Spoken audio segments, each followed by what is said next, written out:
Over the past week, we've covered the controversy surrounding federal judge Eleanor Ross, the findings from the judicial misconduct investigation, and the identification of Atlanta Police Deputy Chief Kelly Collier. And the questions many people are continuing to ask about accountability and particularly within the judiciary and law enforcement. But tonight we're taking this what can only be this controversy, and we're going to go ahead and advance it with this conversation because it goes beyond the headlines. Because what many of you don't know is that this story became a personal one for our family long before it became a national news. There are connections to this case that affected my brother Victor in ways that most viewers have never heard about. When we first started discussing this story, we made a conscious decision to separate the investigation from the personal side of things. Tonight, that changes. And I'll tell you right now, some of the most important questions about this case have nothing to do with what happened inside those chambers.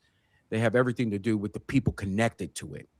So if you're joining us live, stay with us because tonight we're going beyond the investigation and into part of the story that we deliberately left out in our original coverage. And you can check that on our YouTube page, and it aired yesterday. And Victor, before we get into the facts and the developments of this, I think our viewers deserve to understand why this story landed differently for you than it did for most people watching, and that we both sat in this courtroom in front of her. So at this point in time, we have a special guest with us, and I'll let you do the honors. Absolutely. We've had the honor of having Chief Franklin on the show before, former chief of Grantville, former chief of Jonesboro. Actually worked at the sheriff's office at one time as a commander. And came in to help for a little while. Very grateful for that. And he has a lot of expertise, as I said in the last show, masters of administration, public administration, criminal justice. So we're happy to have him on board. And I think the great thing about him and you is that the three of us never see eye to eye on everything. And you guys don't mind telling me when y'all don't see eye to eye with me, even though I'm right. So, there you go. I'm messing with you guys. But go ahead. No, I think that Chief Allen, you have a wealth of experience that I've come to covet, and I think that we couldn't have any better person tonight to talk about, what could only be and gross misconduct in chambers, but how that affects not only all of us here, and certainly the good residents of Clayton County and for the state of Georgia. So there's going to be a lively discussion tonight. Yeah, I appreciate that, Jerome. And, I honestly can't. Well, first of all, I want to make your viewers known that I didn't come on here just to side with you. You and I have had a relationship that I'm going to call it down the middle. And if you're wrong, you're wrong. If you're right, you're right. And so I think this is going to be an enlightening episode because it's going to connect some of the dots. And it certainly, I did some research over the last few days and connected even more dots than we did last weekend. So we're getting a good picture here, and hopefully your audience will be able to keep up with us. Absolutely. So I tell you what, brother, if you allow me, I want to introduce this case with just a few short facts so people understand where we're going with this.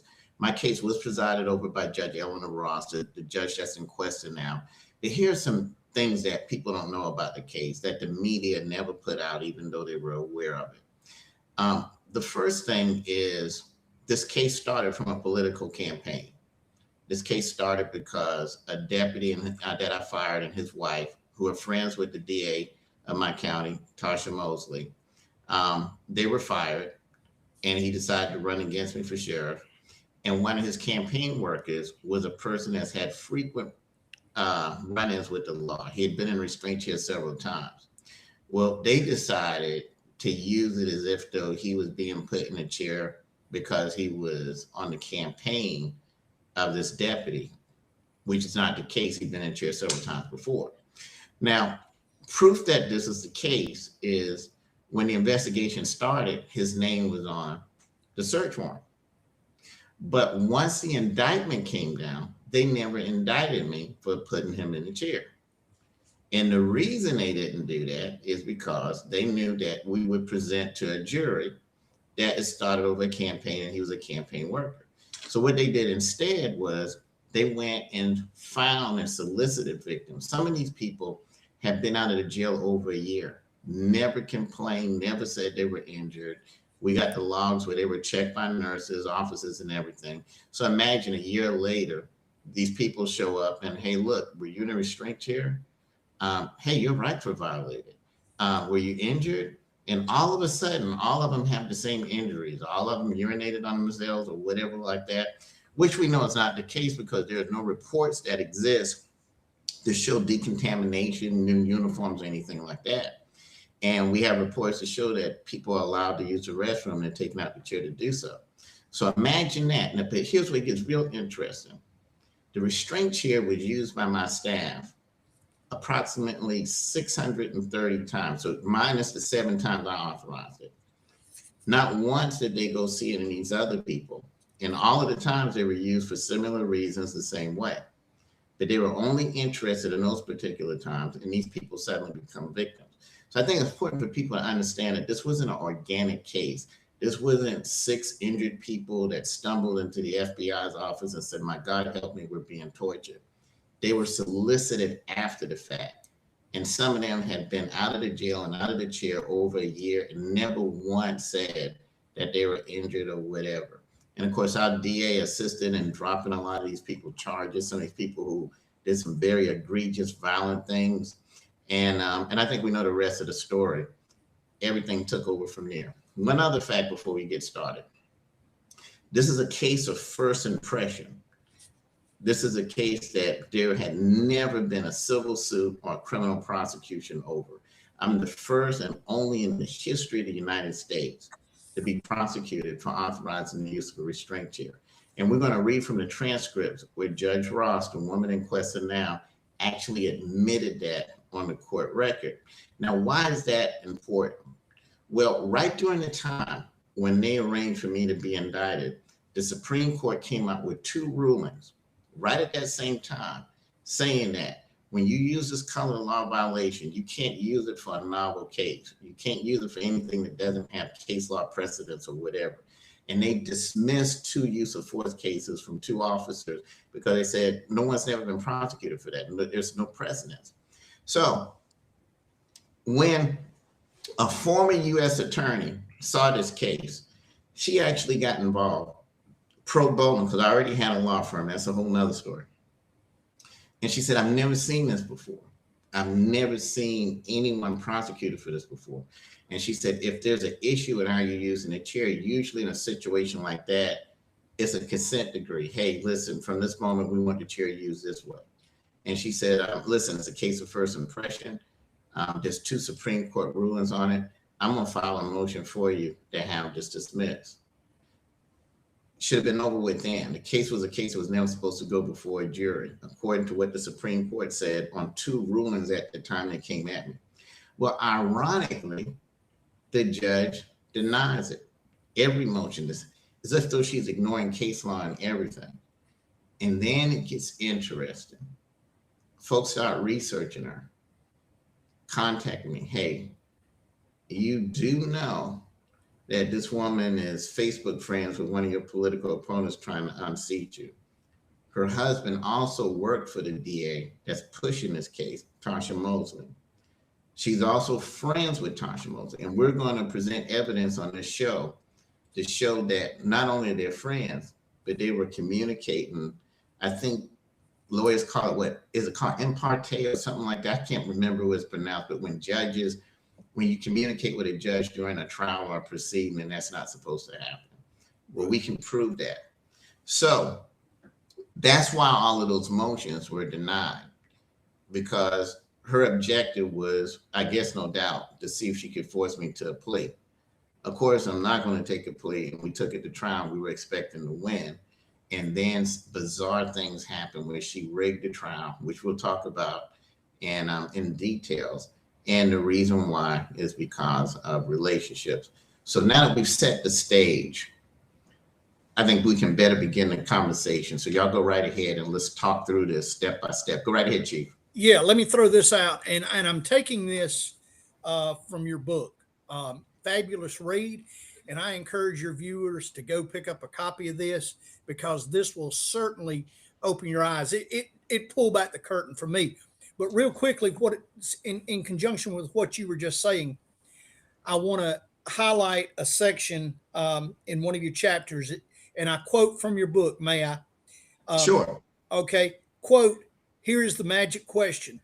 If the U.S. prosecutors and the judge thought that none of the 7 should have been placed in a safety restraint chair, why is it they did not pursue charges against the sergeant for violating the inmate's constitutional rights? Was it only illegal for him to be placed in the safety restraint chair if I authorized it? This was further proof that the case was targeted to me and me only. And I wholeheartedly agree with that, because what appears to be happened here, they just threw aside all judicial rules and process, because certainly if you authorizing the person to be put in, and let me clear this up for a lot of viewers. The word in itself, restraint, it's not a punishment chair. It does not inflict punishment. It does not inflict pain. It simply provides restraint to violent individuals. And I don't know how many times back in the day when I was at Lake City and you were at Clayton County, and we'd make a ramp call. We got a violent guy in the back. Man, they'd roll that chair out, pick him up, and take him in. So it's not a medieval torture device at all. Now, if the allegations were true, and which you dispel those in your book about urinating over the self and cleaning the chairs, then people need to realize this was just a simple restraining type measure, no different than handcuffs. Right. Absolutely. I'm so glad you brought that up. So that's another thing about the trial a lot of people don't know. And I got two things that I would like to bring up. I'm so glad you brought that up. So I was charged with putting 7 people in a restraint chair, not 8, because they didn't want anyone to know that the guy had started a political campaign. So the only one that I was found not guilty on is there was clear video that this guy was put in a restraint chair by a sergeant before I even arrived. I didn't even know he was going to be in a restraint chair when I got there. So if I'm guilty of anything, I'm guilty of talking to him. And I did have a good stern talk with him because he had broken into his grandmother's house. It was a whole big mess, fought officers or whatever like that. And I told him that he needed to act like he had some sense. Now, with that being said, if this sergeant put him in that chair and they saw this and the judge saw this and they thought that none of these 7 should have been in the chair, then you're absolutely right. Why didn't someone say, let's pursue this sergeant and indict him as well? Better yet, the people who actually put him in the chair, last we checked, everyone is there. If you lay hands or you're there and you don't do anything to stop someone from laying hands, are you usually charged? And the judge in the civil trial had a Freudian slip and actually agreed with that. He said, well, I do see the point. I don't understand why these other people aren't charged either, since we're saying that this is a violation when actually it wasn't. But let me give you one better than that. You know, when we go before a judge, and it's so interesting that this is the judge that did this. When you go to testify, what does a judge do? Swears you. He or she says, raise your right hand, and they ask you to swear to tell the truth, the whole truth, and nothing but the truth, which we know she doesn't do based on this investigation on her we're about to talk about. But now think about this. You can lie by omission as well as commission. Yes. She did not disclose that she was friends with the DA. She did not disclose that she was friends with my political opponents, Facebook friends with 2 of them. Actually, yeah, 2 of them. She did not disclose that her husband worked at the DA's office and worked at the DA's office at a time where they came at me a decade ago before, which we'll talk about. Now, let's think about that. A decade ago, the same group of people, Tasha Mosley, all the people we're talking about, they tried this before. This is not the first time I was the first in the country to be charged with some weird charge that no one ever heard of before. Back in 2012, when they found out I was running for re-election again, they put a special purpose grand jury together, and then they came up with an amazing RICO indictment. You know, we joked about this last week about we got some RICO queens that are DAs around here. And I became the first sheriff in the history of the country to be indicted for stealing my police car, the same car, 5 times in a 3-week period. And then every time I put gas in it, they said that was a subsequent. They said he's using the sheriff's office as a criminal enterprise. Of course, we know the sheriff has his car 24/7. I have to respond if there's an escape or murder or whatever. And I'm authorized to take the credit card and get a plane ticket to come back in emergency if need be, which is a whole lot more money than just being in the car. So that jury, of course, acquitted me of that, but that shows the type of desperateness. And these same people were the people involved in this. So let me just say this, because I want us to get to the next point. In the civil trial, the defendant said, you know, when they showed the video, it was obvious that I never touched anyone, assaulted anyone. His story was, well, no, he didn't. But once they put me in the infirmary, 2 officers with masks came in. There was another man in there. They threw his chair over and they roughed me up. Okay. Now, why would neither one of these judges, especially Judge Ross, you're not interested in who these 2 guys with masks on? It's not that hard to find. It can only be so many officers working in the ship. So if these 2 men really exist, which we know they don't, but if they really did, no investigation to find out who they are. And who was this other inmate that was in there that his chair was turned over and he was laying on the ground? Certainly he was injured because he's restrained. No one reached out to find this witness and say, hey, we need to interview you. Did 2 guys come in to corroborate this guy's story? So not only do we have a judge being truthful, but we have a judge allowing false testimony that any amateur lawyer should be able to hear and say, hey, this can't be true. Because if we're truly concerned about inmates being restrained improperly or abused, we need to find these 2 masked men. Yeah, well, yeah, sure. What I'm concerned about is at this point in time, getting brought back to Chief Allen's point, is the fact that the chair is used as a behavior modifier. We're trying to change a particular behavior that is not conducive to the well-being of the COs and also for the inmates there. That's the main reason why we have that restraint chair. The second part of that you were talking about, Keith, was what I'm worried more about is that the judiciary, because they've already made certain rulings, that they don't like to go ahead and be embarrassed and go back on those type of rulings. You've seen it plenty of times. Both of you have seen this. I've seen it a gazillion times. That's where the sickening part of this. Her now. Yeah, right. And then now we got this mess, and right. so it makes everybody look like an ass at this point. I think this is a clear-cut case or situation of selective prosecution, where you pick and choose who you want to prosecute based on a popularity contest. And I think that from what I read in your book, and that I also read in the 11th Circuit decision, which connected everything together, I don't know who to be more surprised at, the judge who did all this or the investigative committee who just gave her a slap on the wrist. I don't know who to be more surprised about, because let me just make this point real quick. Sheriff, and you know this, Jerome, you know this. When we go into law enforcement and we get that badge, we take an oath to uphold the law, not break it, to be transparent.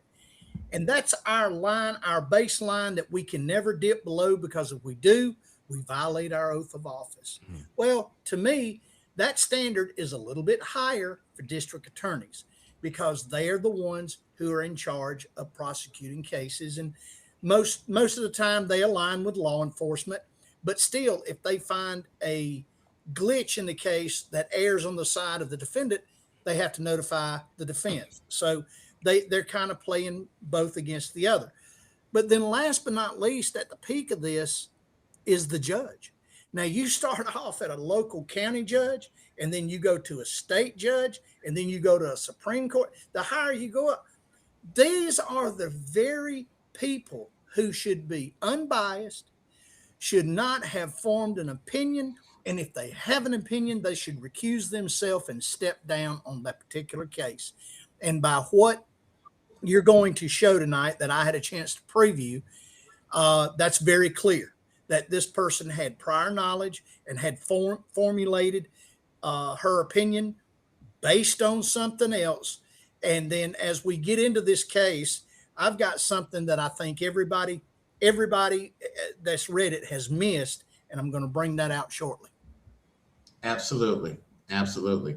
You know, you got a good point there. And you got to understand, they also gave her a slap in the wrist in my case. Let me tell you why. She clearly coerced, and we're getting ready to get into that when we show that tape, a holdout juror. There was a juror that held out for 4 days. And during that time, one of the attorneys filed a motion for a mistrial and cited a case that was very similar, only what Judge Ross did was more egregious. Never in the history have we seen a holdout juror called out twice, like a holdout juror come out and say, hey, I'm being yelled at and screamed at and stuff like that, and called out in a high profile case where the media is sitting there and now they know who he is. So, you know, when there's a holdout juror, no one's supposed to really know the identity of that. The judge is not supposed to know the split. But it was very clear who this holdout juror was because they kept calling him out. And they also brought partisan politics into this as well, too, that I'll get to in a moment. But that was very interesting. So that was a part of the appeal. Now, at oral arguments, one of the judges said, I've never seen that done before. But they denied me a new trial and upheld it, and only wrote a little paragraph that she shouldn't do that again.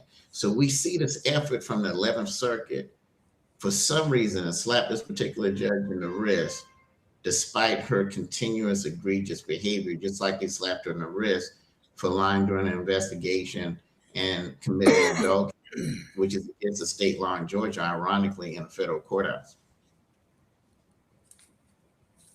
Correct. So let's go ahead and advance this conversation. Let's go ahead and take a look at that tape. I think that the first video, if you don't mind. Okay, and before we do it, stop 1 second. There's something I need people to know. Okay. This woman, her name is Katrina Holloway. She's the former assistant to the chairman of Clayton County, which you could clearly read about him in the book. He was a part of this because he wanted to be sheriff. She actually got arrested for a letter that he wrote that he forged and just left out to dry. But what's very interesting about this is her relationship with Tasha Mosley, the district attorney. They had a relationship, let's say it what it is. They had a tea gossip relationship where Tasha Mosley would call her and tell her things. So Tasha Mosley is calling her and telling her about my trial verbatim, things she shouldn't know because she didn't attend it. Mm-hmm. And she's telling her information that she's getting from Judge Ross. So I want you to keep that in mind. So as someone said, it's called ex parte. There's no way that the district attorney that was responsible for pushing this case should be communicating with this federal court judge while my trial is going on. So with that introduction, pay close attention to what she says. Interesting thing. The judge, Judge Ross, she's friends with the district attorney of Clayton County. Judge Ross' husband used to work for Tasha Mosley. They're Facebook friends, and they're friends in real life. And here's another thing. When the trial was going on, there was a holdout jury, right? A juror. So Tasha, the district attorney of Clayton County, Tasha Monique Mosley, she called me and she said, hey, she said, you been watching? I said, yeah, I've been watching. I said, she was like, that holdout juror, she said, he's going to be corrected. I said, well, what do you mean corrected? She said, oh, they reached out to his family. And his family are saying that they're going to make sure he take his meds. I said, how y'all know that man on medication? So they bullied this man and reaching out. It allegedly, this is what the district attorney of Clayton County said. Allegedly, the court, up under Judge Ross, and encouragement and advice, reached out to that holdout juror's family, and they got that man to start taking his medication. And then next thing you know, he's on board, and they got a conviction. So how would the district attorney of Clayton County know that that juror had mental illness or was on medication if she had not gotten it from possibly Judge Ross's husband, who is by the way, is a judge in DeKalb County? So you see how all of this stuff is like coming together, and all the players, and and then there was another thing that that they went after that holdout juror, something called an Allen charge, to see what's going on, to try to, see why is the person hold out. Legally, you can only do it one time. She violated and did the Allen charge twice. Pulled a man out, talked to him, sent him back in. I think maybe a couple of days later, pulled him out again. Yeah. Now let's talk about that Allen charge. Not only did she read it twice, but the second time she read it incorrectly. There's a part in a charge where it says that if for any reason there's reasonable doubt or whatever, you're supposed to find the person not guilty. When she read it, she said, you are to find him, and she stressed the word guilty.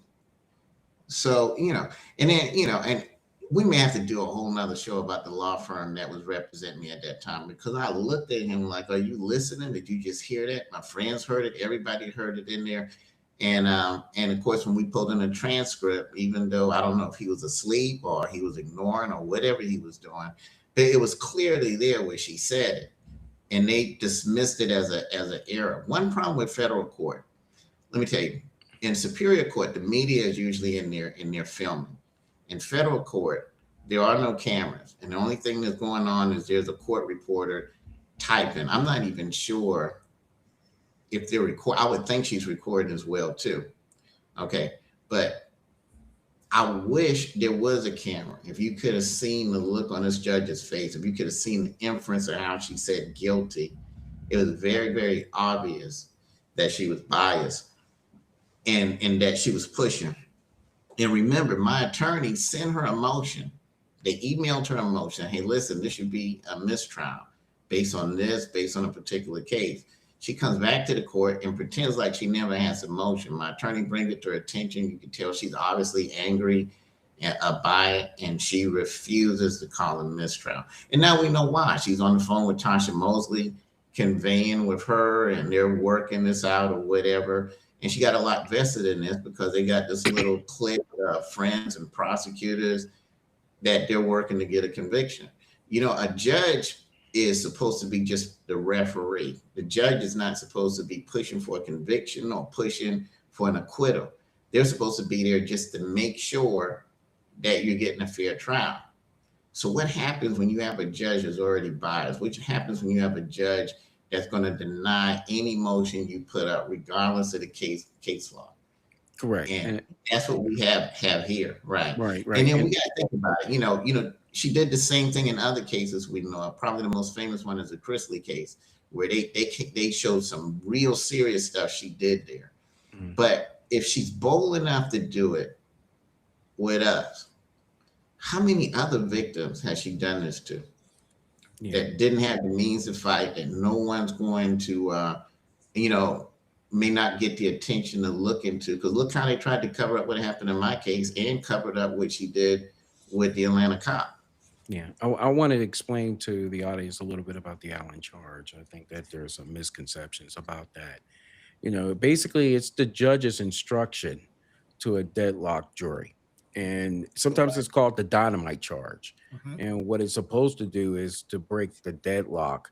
But you're supposed to use plain English. You just basically are saying, something like this, listen to each other, consider your views, be open minded, things like that. You're Don't, just kind of pushing them to get to a that's it. unanimous. That's exactly it. You're not directing them to go one way or the other, Right. but you're saying go back, have your consultation, and come to a Correct. decision. Your honest belief about it. And if that's how you feel, that's how you feel. It's not to sway you either way. And yet, this was swayed. That's right. Absolutely. Absolutely. Now, there's one other thing I got to bring up about this holdout juror. One of the interesting things about this investigation and Judge Ross, which we got to dwell into, is she attended the re-election party of Fonnie Willis, the DA of Fulton County.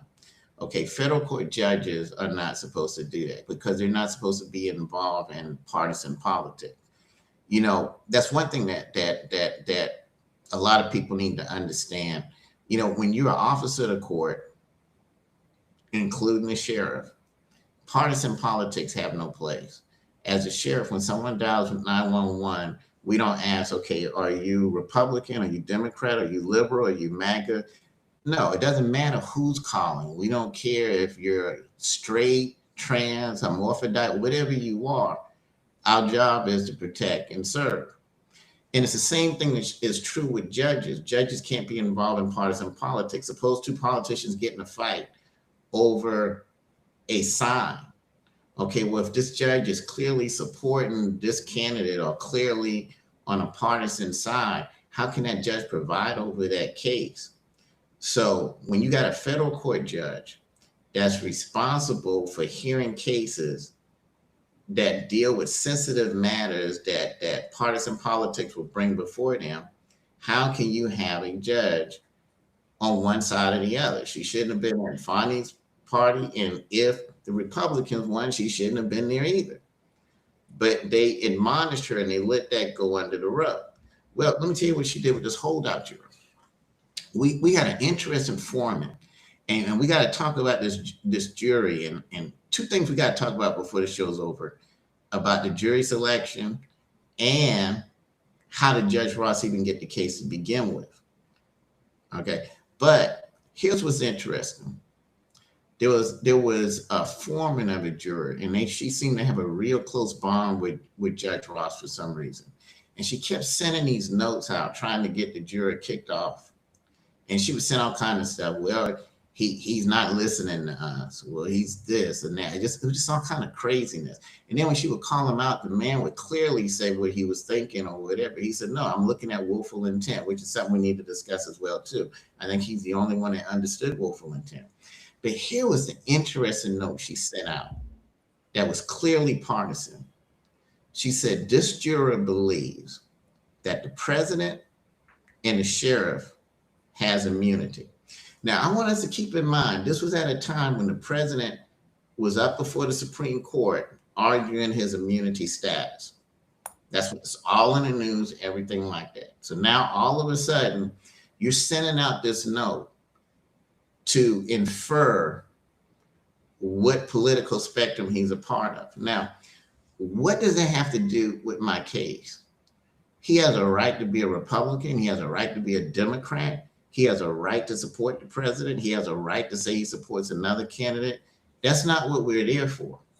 And that's another reason I wish the cameras was there, because when she read that, this look on her face and eye rolling like, oh, he's one of them, which it has no place in the courtroom, because this is supposed to be a country where people are free to decide the candidate of their choice, whether you agree with them or not.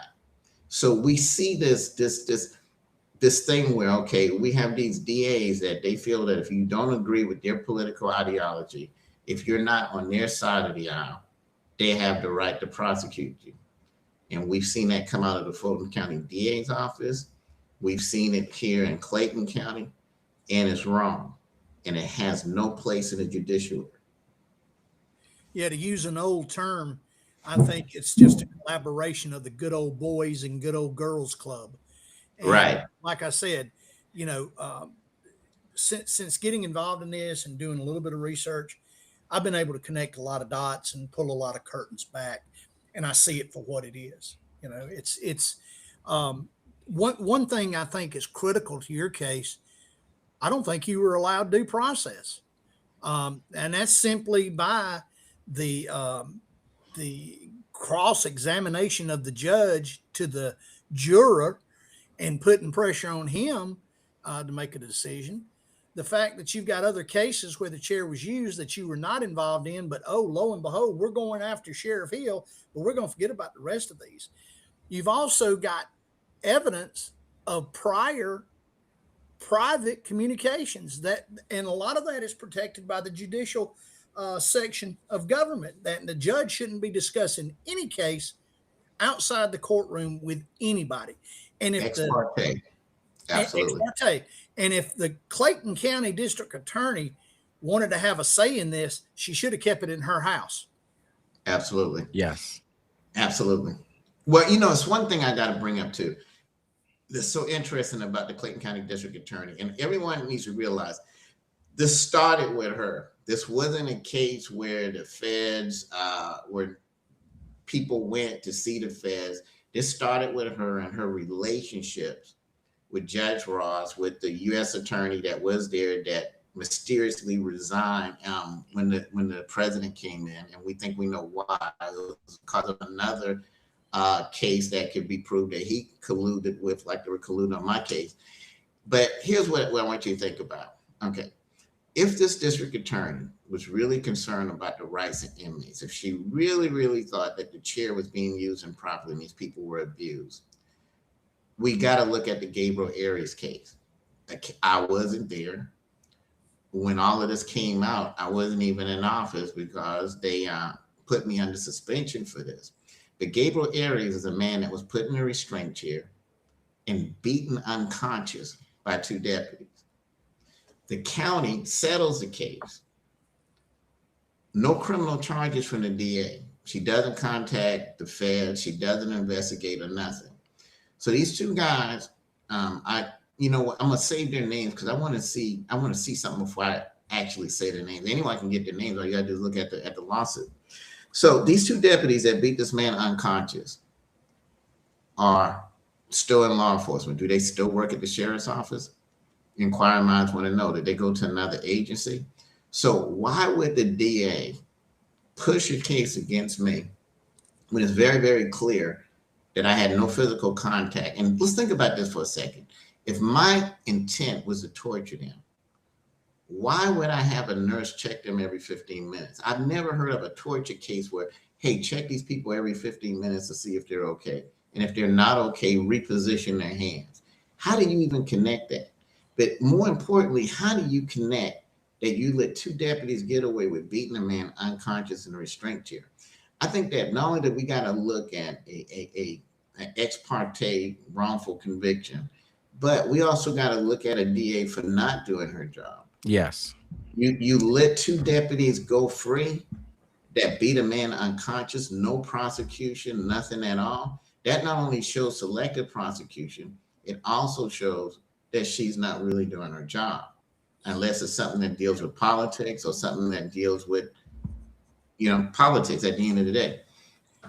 And I'm going to tell you something I don't know that you have touched on or plan on touching on, but when you look at the bigger conspiracy to this, and remember last week I talked about complacency and collusion leads to corruption. There is, I'm not going to call any names, and if people figure it out, you figure it out on your own, but there is another influential, high-ranking public official in Clayton County who wanted your office and wanted to be elected to your office because they had come under fire for some things that were occurring in their current office. So the easy transition would be, okay, I won't run for my office and I will dethrone Sheriff Hill and I'll take over his seat and stay in county politics. And along the way, these other people were brought into it, one of which you just played a video, and others have given you statements. So if the viewers cannot connect the dots by now, I strongly urge you to go back into your archives and replay this and get you a paper and connect them. Put them out there. Put all the players on there. You're right. Let me tell you what I want us to do right now. I've got a few things from the transcript that the judge said at my sentencing. And I think this is very, very important. You know, there's no doubt in my mind there's going to be a move to impeach her. And I believe the fact of the ex parte communications in my case that she was involved in, the court, you know, doing what she did with the holdout juror. And what I'm about to read is further evidence why that should happen. But let me read you a few things that she said at my sentencing. And I think you're going to find this interesting. When it starts out, she says, the convictions for what we're dealing with in this case are pretty novel. I don't know that any of us have seen a prosecution, let alone a conviction related to the use of the restraint chair. And in fact, I'm not aware of any civil lawsuits on that basis either, except for the ones now pending on Mr. Hill. Now, that was told to her in the motion. This has never happened before, and the Supreme Court says those type of cases aren't supposed to go before a jury. But she forces it before a jury, and we know why, because of the incestuous relationship. Then she goes on to say, I have considered that this type of prosecution is in its course estimation novel at best. Correct. And that this type of charge does often involve violence, assaultive behavior such as beating, tasing, shooting, or unlawful arrest, none of which is involved here. So she admitted that I didn't tase, didn't do anything to anybody, even though these two mysterious guys with masks did that they never decided to look for. Okay, so and that brings the question, why didn't she dismiss the case based on that motion anyway, and shows that she had this Freudian slip during that particular part. You're about to say something, Chief. Go ahead. No, I was just going to say, if all of that is a matter of fact, why didn't she bring a charge under the 8th Amendment for cruel and unusual punishment? Because there was no punishment. There was no physical infliction of pain. These people were uncomfortable, I give them that, but it's designed to restrain them. And you've got a judge up there making her own interpretation of the law. It gets better. Let me tell you what else she says. Let me start by saying that I've truly struggled with this case. There has been a lot of thought and contemplation. And because of the woman I am, I did a lot of prayer in this case. Not because it's high profile. Okay, now let me tell you something. Because of the woman I am, I did a lot of prayer in this case. Okay. You know, I gotta say it. Were you praying in the chambers? You know, and I hope the Lord's name wasn't called in vain. All right. I believe she was, Sheriff, because I think she was overheard saying, oh God, a couple of times. No doubt. So then she says, I struggled with this case because, as we've already discussed, it is such a novel one, which the Supreme Court says are not supposed to go before juries. Think about that. And you know, and that's another conversation for another time. All of the conflicting rulings in the 11th Circuit and other circuits about the use of restraint chair. There are conflicting rulings with my case in this circuit, let alone other circuits. Okay. So then she goes on to say, the one thing I've come to realize, especially over this past year or so, is that everybody has a Victor Hill opinion. Really now? Okay. And she says, I had to shut people down. Many people who know I'm assigned to this case wanted to come and talk about it. And I'm sorry, it got skipped. I wanted to put the rest of that, but obviously I didn't get to copy that particular Yeah, basically part. what she was saying thereafter, because I was sitting in the courtroom, she was like, either you find Victor Hill either polarizing, you either love him or you hate him. It's right. She says You're absolutely right. And I think I can find it. She said, I'm either a villain to some people or a hero to some people. Right. I think I know exactly where that's at. Hold 1 second here, and I'm going to get that for you. So she says,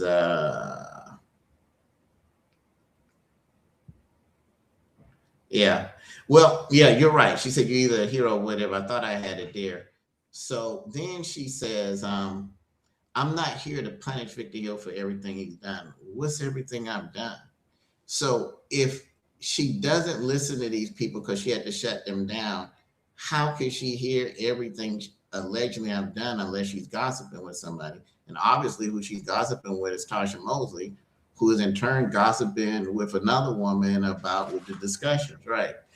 And then she goes on to say that, you know, people have sent me letters about all of the people he terminated from the sheriff's office. I'm not here for any of that. Right. Well, if you're not there for any of that, why did you bring it up? Right. But you know, it went on to say some very interesting things. One thing that she said in this here, and I'm trying to find it because there's so much in the transcript. Oh yeah, this is what she said. She said, the one thing I've come to realize over the past year, everyone has a Victor Hill opinion. I had to shut people down. But she also said that I don't mind telling you that I watch your social media and I see you still have your hands in the sheriff's race. Why would a federal court judge be watching my social media? Now, I don't know what the rules are, but I'm not sure if a judge is sitting there and hearing the case, they're supposed to look up your social media and see everything that's on it. I hope she's watching the social media now. Yeah. And Right. Sheriff, if I can have just 3 minutes, I'm going to make this last comment and then I'm going to shut up. And but one thing I want to do is for the viewers, I am not an attorney. I am not a judge. I am a common layman. I have a little bit of knowledge of the judicial system, how things work.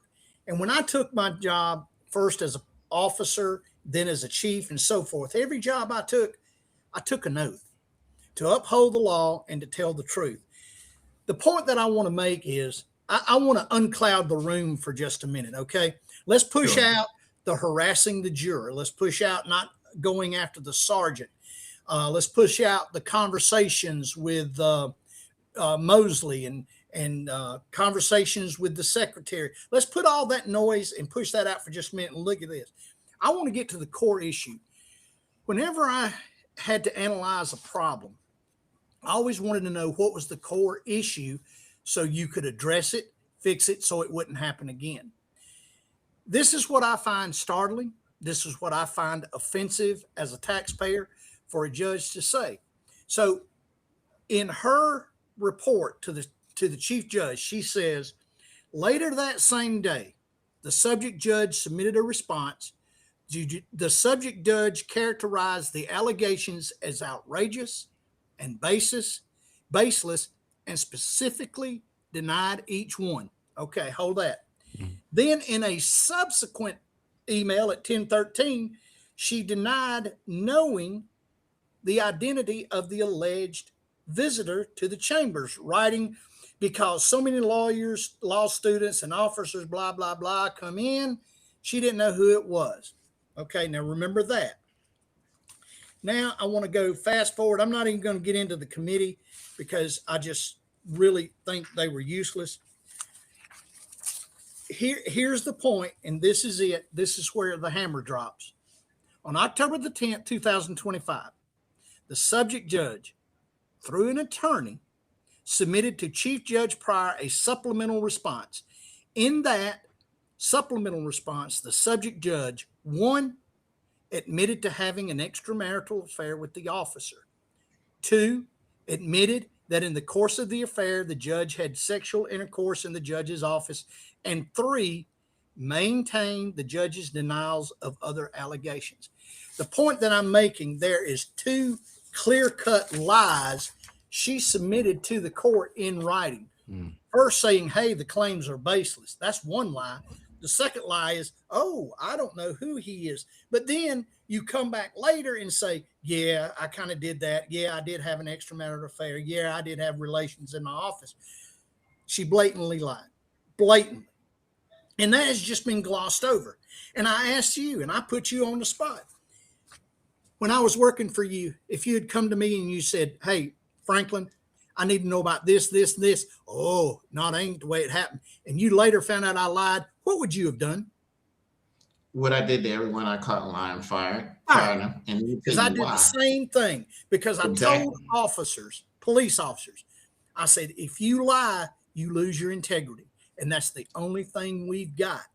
And if there was a Brady list for judges, I definitely think she needs to be on it. And there needs to be, but you're absolutely on point. And let's talk about that a second. When she came truthful, she didn't come truthful because she had a contrite heart. No. She came truthful because the investigators took a cushion from her sofa to test it for semen stains. And then at that point, she's like, oh my goodness, they got me. So then she started telling the truth. And, that implies so many other things. For her to think that that was a semen stain means, and that's a whole nother thing. We're not getting into that. We're probably dealing with unprotected sex, which is horrible considering that she's married. But now that you mention it, I got to go back to something. I did find it. I had to go back to the book. So this is what it says. I don't mind telling you that based on your trial testimony, and also, even though it's not a part of the record, some of your social media activity that I've seen since you got convicted, I'm not sure whether or not you learned your lesson fully in this case. I know you're keeping your hands involved in the selection of the next sheriff. Okay, so remember now, she's friends with the guy that's running for sheriff and Facebook friends with him. But she says at the sentencing, I don't think you learned your lesson. I've been looking at your social media, which is very, very kind of personal there. It has nothing to do with the charges. Exactly. So now, one more thing before we move on to something else. And it's in the book, and I write about this, something a lot of people don't know. After sentencing that night, my good friend, my best friend, he loves Hal's Steakhouse. He says, let's go have a steak at Hal's Steakhouse. So we go there, and by the way, it's a great steak, by the way. The seafood is good. All right. But we sit down, and I see a silhouette coming towards me. And I could tell it's a woman. So immediately I stand, because that's what you do when women come to the table. And I just figured it was someone coming to wish me well, because that happens often when I'm out or whatever. And as I stand up and reach to shake the hand, it's Judge Ross. And she looks at me with this smug look on her face and says, I just came to say hi. Okay. Now that brings a lot of it. Now her husband is over there at the table. And this implies so many things. And this could show you, because I'm sure he didn't agree with that. I'm sure, I would think at some point he probably said, I don't think it's a good idea to go over there and talk to someone that just sentenced you, that you just sentenced. And so, and suppose I was a thug or something like that. That's very, very dangerous. Suppose I was pissed off. But right, and that puts him in a predicament. Suppose I was some other guy and knocked the life out of her, and now he got to try and defend her, and which probably wouldn't end well for him. So think about that. It was inappropriate, and she put him in a very, very dangerous situation. Of course, I wouldn't do that, but it could have happened. But it was a very, who knows? She probably was on the phone talking to Tasha and said, look who just came in here. I'm going to go say something to him and see what he says.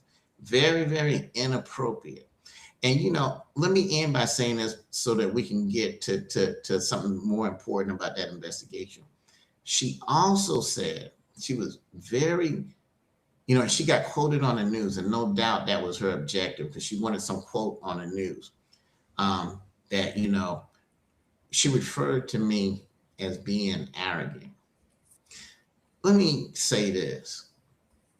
Is it arrogant to approach my table after you sentence me and you rigged the trial? Mm-hmm. Is it arrogant to commit adultery in the chambers where your employees could hear it, knowing that you're a married woman? It's amazing that this woman would use the word arrogance. Yeah. Let's move on to that investigation. Go ahead. Oh, I was just going to bring this out. I just found this in my notes. We're talking about lawfare, the weaponization of the judicial system to go after political targets. And I think we saw a lot of that with President Trump. I'm not into partisan politics. Hey, I call it like I see it. But there is an association, Alliance Defenders of Freedom, that have an 80% win record, and they have won 85 cases from in front of the U.S. Supreme Court since 2011. Now, if you don't understand lawfare, go look it up, Google it. But if it's that real that they have created an Alliance Defenders, and also from a New York Times article on the web, New York Times web, May 18th, 2026. DOJ has a $1.8 billion anti-weaponization fund. Attorney General Todd Blanche stated the funds intend to provide, quote, a lawful process for victims of lawfare and weaponizations to be heard and seek redress. So if lawfare is not real, then why is all of this being formulated to compensate victims and look into their cases? Absolutely. And we definitely need them to look into this case. And I can tell you right now, when that Senate committee convenes, I certainly hope they send me a subpoena. And if they don't, I'm going anyway. I'll be the guy waving in the back saying, hey, y'all might want to talk to me. And they need to subpoena Holloway. And I'm pretty sure if they subpoena more people, they're going to see more connections. Let me just say this so we could clear up some other things too. I think there is another connection here that I think when my case is investigated, there'll probably people will come forth and they'll connect these dots as well too. Now remember, Judge Ross, and you can put that picture up, Jerome. Judge Ross was at the Fulton County DA's reelection party, which he wasn't supposed to be at. And that was a part of the investigation as well too. And we discussed why or whatever.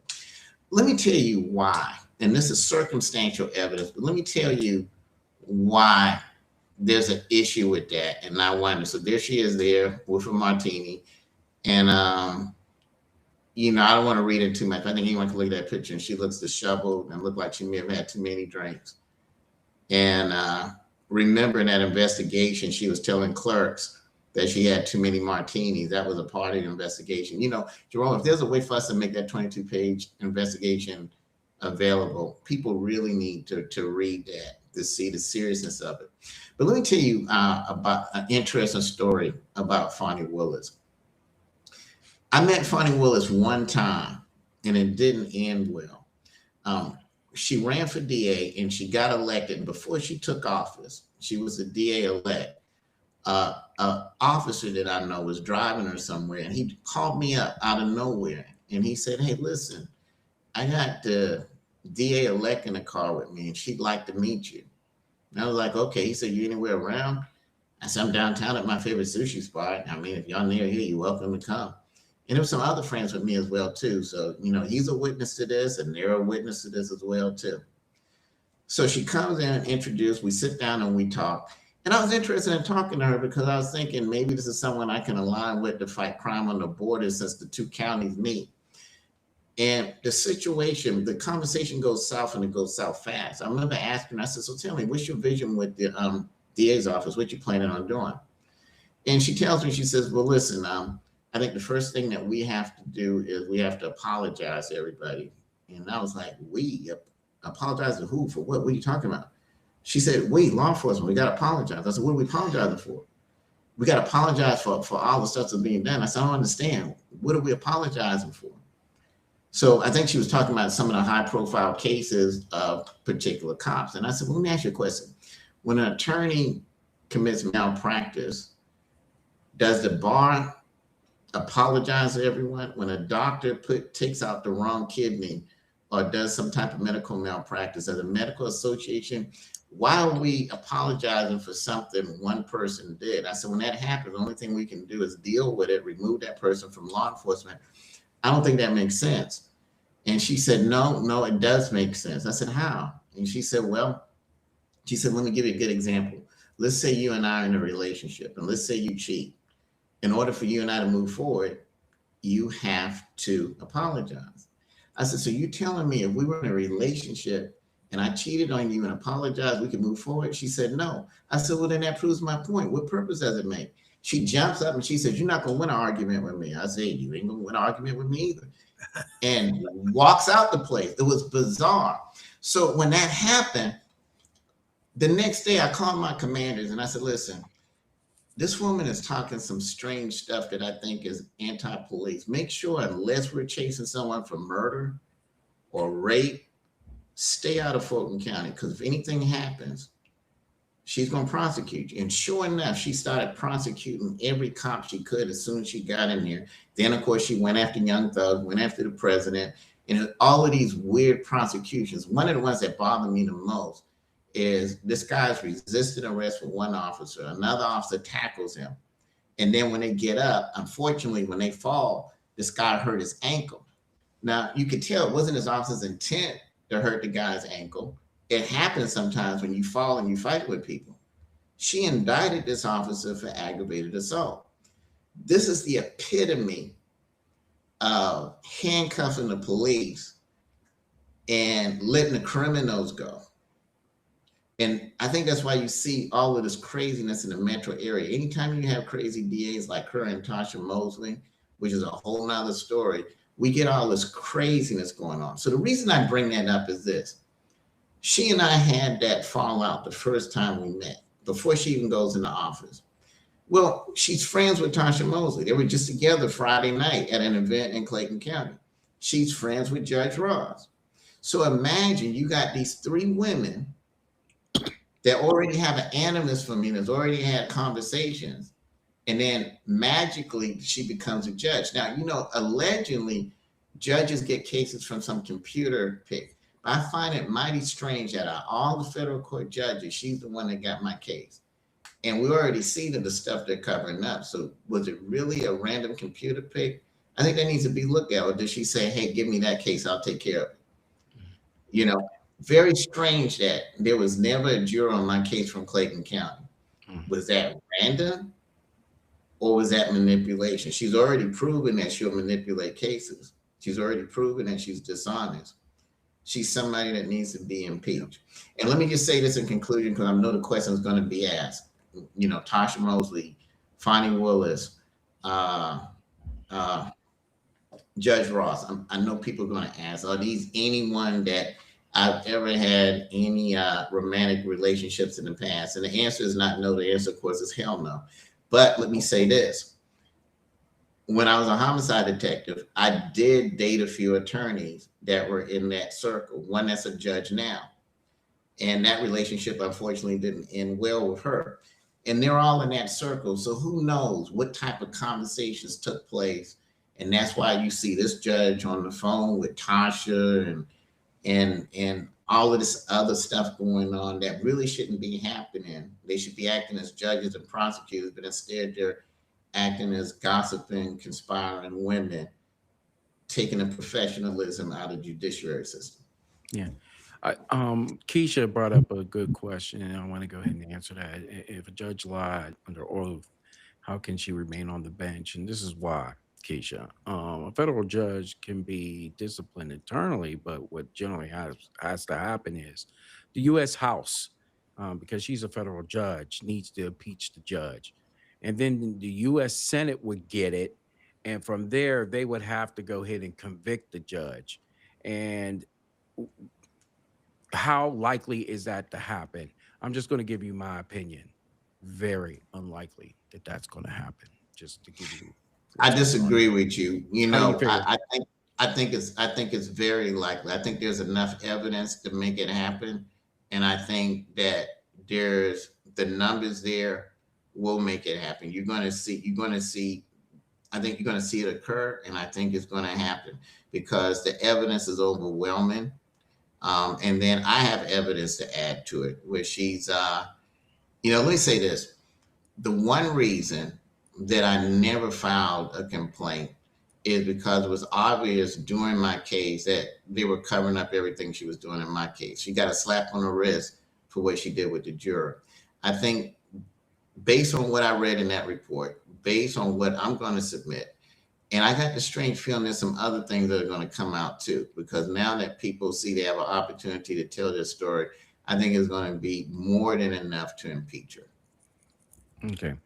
Yeah, I will go ahead and say impeach her, convict her. That is the higher bar, and that's hardly happened. Well, if And- she had any integrity, she would just voluntarily resign. right. But she apparently Yeah. doesn't have. Well, it's clearly shown she has extramarital affairs. She lies. She colludes with the prosecutors to influence witnesses and jury tampering. So yeah, there's no honesty there anyway. hmm Not only does she need to be looked into, I don't know what panel this is. I know there's a group of judges, and then they pick out of that to create a panel. The investigation was thorough. If there was that did the investigation, I don't know who did the actual investigation. It was a federal agent. She lied to a federal agent. If it's a judge, I don't know about that.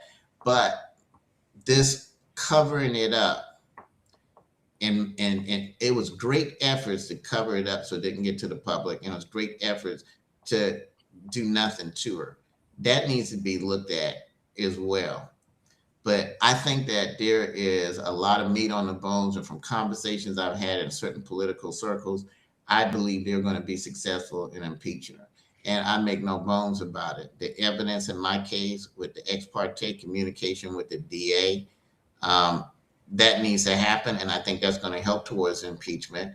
And also this DA in Clayton County for having these type of conversations, and not just having conversations with her. It's bad enough they're having this conversation, but she gets off the phone with this judge, and then she calls her other gossiping buddy to say, hey, this is what's going on. This needs to be looked at by the bar. This needs to be looked at by the Senate. This needs to be looked at by a whole lot of people. They just don't need to be impeached. They don't even need to be lawyers after this. That Yeah, I takes agree away with all the credibility. Yeah. Yeah, the disbarment is probably something Yeah. that's more on the table than anything else. What I'm concerned about is generally when these judges are brought up on, an investigation such as this, particularly in the House, can they get impeachment going? Sure. But it's usually associated with some type of bribery and so on and so forth. Just not the fact. You're going to introduce other stuff. So this may be just like your case, a novel case in that sense. So, I agree. You have to be determined. But remember, the issue is not as great, as egregious as it is. The issue here is not the adultery. Don't get me wrong. That's egregious. It's not. The issue is she lied during an investigation. Right. And not only did she lie during an investigation, twice, and was trying to put it off on the people who came forth. These people are a problem. I tried to discipline. She was cool with trying to get these clerks fired and get them gone as if though they were lying and making it up on her. If they didn't pull that couch, that cushion, and said, we're going to get this check for semen, she would have been perfectly fine with those clerks being fired and sent off as liars, just like she was fine with me going to prison for a crime that I didn't commit. Right. You know what I'm thinking? She needs to be impeached. Well, yeah, I'm not saying that she doesn't, but I would imagine, now that's just, of course, an internal judiciary finding, right? As opposed to, had she lied to the grand jury, we're talking about a different set of circumstances. It's sad to say that, but we are talking about that. So just an internal investigation where she lied twice, even though you, I, and everybody hold those standards just as high, they see it different. Yeah. Let's talk about lying to a grand jury. If you look at my indictment said that a guy was in a chair, a mask was put over his face, and I punched him, which never happened. So no doubt they had to say something like that to get the indictment pushed through. Miraculously in court, the same guy gets there and never says he's punched. She never questions it. And she says at the end of my sentencing, you never assaulted anyone. So think about it. The prosecutors lied to the grand jury. So, prosecutors, obviously, they're used to lying to the grand jury. There's a whole lot of lying going on with her and the prosecutors. I think what you're going to see here is you're going to see action at the Senate. They've already filed for her to recuse herself from hearing a case that's probably a very partisan issue. They've already filed for that. The DOJ has done that. And I think a whole lot of people are going to be asking her to recuse herself. Here's what gets interesting. When you file for a recusal, guess who makes that decision? The judge. It's weird. You know, I'm asking you to recuse yourself. Okay, and we know the level of arrogance we're dealing with. So is she going to recuse herself? And if she's not, it's going to turn into a real battle. So that's why I believe you're going to see a real effort from the Senate to go after her. And they should. And, you know, this is not about white and black. This is not about Democrat or Republican. This is about right or wrong. Yeah. And I'll tell you something else that may be interesting, and three old investigators here putting their heads together. Wouldn't it be interesting to see those text messages between all the parties involved around this time? I agree. Be real interesting. I mean, if I was doing the investigation, the first two phones I'm pulling is hers and that officer with Atlanta. I'm pulling those two phones to corroborate what's been sustained as an allegation of sexual misconduct. So who's to say it won't happen? APD Right. is doing their own investigation. So Absolutely. you might have that situation still go on. I would imagine that because he has a lot to lose also, he's going to want to cooperate as much. Yeah. Oh yeah. Oh yeah. Yeah. He's going to want to be able to stay in some position and retain his pension, if nothing else. Yeah, Because without a doubt. he looks relatively young, so he's got a few more years to go. So Right. I agree with you. Yeah. So, you know, it's going to be interesting. You know, there's a lot there. You're right. You know, what needs to happen is what were their communications during that investigation? Because when she Right. started lying, did they collude together for her to lie during that particular investigation? And I'm talking about some of the other players on the fringes that have roots in Clayton County. Might be interested to look at their phone too. I agree. I totally agree. So you got the DA right there at Clayton County.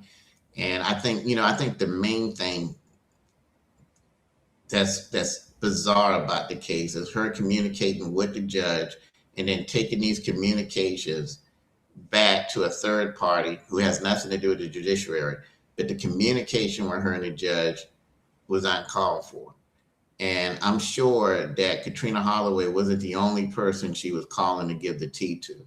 And I think as this investigation unfolds and they start taking a deeper dive into Judge Ross and all of her misgivings, we'll find out that Tasha probably had conversations with other people, which the legal term is ex parte, no doubt. Yeah. All right, I think we've covered everything.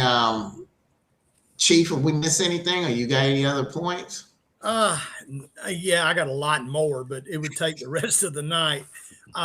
Just the main thing I want to stress to the viewers: I'm not perfect by any means, and I've made mistakes. I've never lied under oath. I've never been accused of lying, and I've never been charged with lying personally or in my political duties as chief, police officer, deputy sheriff. And I don't know about you, but when I took my oath as an officer, I took it seriously. When I administered my oath to officers, I administered it seriously and made them sign for a code of ethics.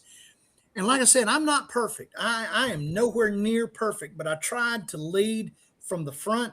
I tried to lead by example, and I tried to give my officers a foundation to work from.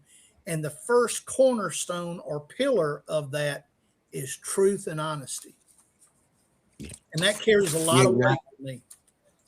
You're right about that. You know, one thing before we go, there was one point I meant to bring up that I didn't bring up.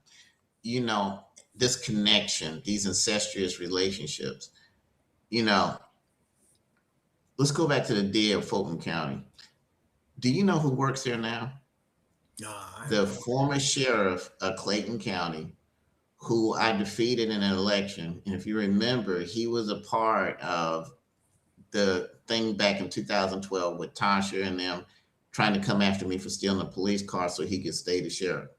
And remember, in that case, in Discovery, we found logs where he had 17 deputies following me.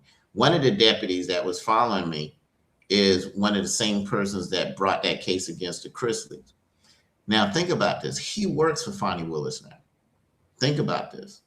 And this was the guy involved with that false prosecution. So you got this little web. You got Fonnie Willis, who basically, she and I have words, and I could see her mindset, which I knew would be horrible for law enforcement. You got the former sheriff who I defeated, who he was a part of a plan with Tasha and all of them to try and come up with this RICO thing with the car. You got the judge who's friends with both of them, and you got the picture of her drunk at Fonnie Willis' party. And then you got this ex parte communication with Tasha Mosley and Judge Ross. So that's one other connection there that I think a lot of people aren't aware of. So, you know, and so if you look at this fallout that I had with her before she even took office and started doing all of the crazy stuff with Young Thug, the president, and everything, and then you look at the fact that she hired a man that I defeated and he was a part of trying to come after me, I think we see the web of incestuous relationships coming together. Jerome? All right, guys, you did a great job. We're going to go ahead and land this plane. Many of you are taking a look at our podcast and so on and so forth. Just continue to keep on liking, viewing, and subscribing. Go ahead and hit the notification bell on top of that. Gentlemen, I appreciate your candor and your talk today. Once again, we did not agree on everything, but that's okay. That's how we roll on this. And on top of this, there's probably more we're going to be discussing about this also. So let's go ahead and do this, and we will talk to you guys later. Absolutely. All right. Enjoyed it, guys. Thank you.